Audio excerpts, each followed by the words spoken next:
ఏపీలో drug challenge కాకపుట్టిస్తోంది. ఏపీలో జరుగుతున్న డ్రగ్స్ అక్రమ రవాణాపై వైసీపీ టీడీపీ నేతలు సవాళ్లు ప్రతి సవాళ్లు విసురుకుంటున్నారు. ఇందులో భాగంగానే టీడీపీ అధికార ప్రతినిధి పట్టాభి పలువురు నేతలు హైదరాబాద్ రామంతపూర్లోని ఫోరెన్సిక్ ల్యాబ్కు వచ్చారు.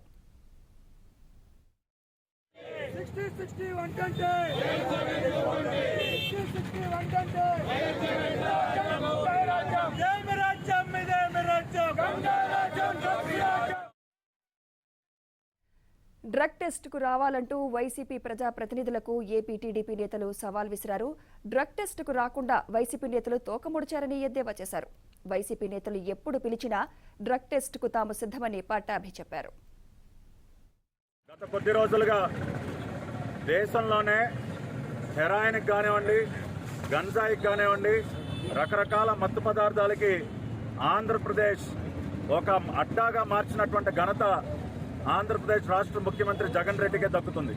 కొద్ది రోజుల క్రితం ఆంధ్ర తెలంగాణ బార్డర్లో పెద్ద ఎత్తున గంజాయిని అక్రమ రవాణా చేస్తూ వైసీపీ శాసనసభ్యుడు సామినేని ఉదయ్ భాను కుమారుడు ప్రశాంత్ తెలంగాణ పోలీసులకి చిక్కిన మాట మనందరికీ తెలుసు.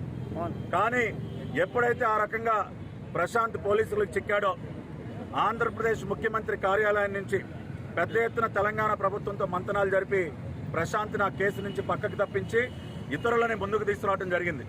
ఆ సందర్భంగా తెలుగుదేశం పార్టీ పక్షాన, మా యువ నాయకులందరి పక్షాన నేను ఒక సవాల్ విసిరాను. సామినేని ఉదయ్ భానుకే కాకుండా రాష్ట్రంలో ఉన్నటువంటి వైసీపీ నాయకులందరికీ కూడా ఒక సవాల్ విసరటం జరిగింది.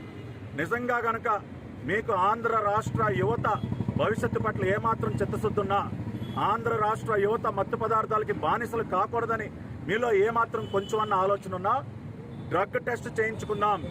తెలుగుదేశం పార్టీ పక్షాన మా యువ నాయకులందరూ మేము సిద్ధంగా ఉన్నాం. Who is the drug don in AP అన్న ప్రశ్నకి ఇవాళ అక్టోబర్ 1వ తేదీన సమాధానం దొరికింది. ఎప్పుడైతే వైసీపీ నాయకులు ముఖం చాటేశారో, డ్రగ్ టెస్ట్కి ముందుకు రాకుండా పిరికి వెదల్లాగా ఇళ్లలో కూర్చుండిపోయారో, దానిని బట్టి రాష్ట్ర ప్రజలందరూ అర్థం చేసుకోండి. ఇవాళ మేము చెప్పిన విధంగా సవాలుకి కట్టుబడి ఇవాళ మా పార్టీ యువ నాయకత్వం మొత్తం హైదరాబాద్ వచ్చాం. సెంట్రల్ ఫారెన్సిక్ సైన్స్ ల్యాబొరేటరీ ముందు నిలబడి మాట్లాడుతున్నాం. అది మాలో ఉన్నటువంటి నిజాయితీ. మా నాయకుడు నారా చంద్రబాబు నాయుడు గారు మాకు ఇచ్చినటువంటి నిజాయితీ, మాలో ఉన్నటువంటి నిజాయితీ ఈ రోజున మేము నిరూపించుకున్నాం.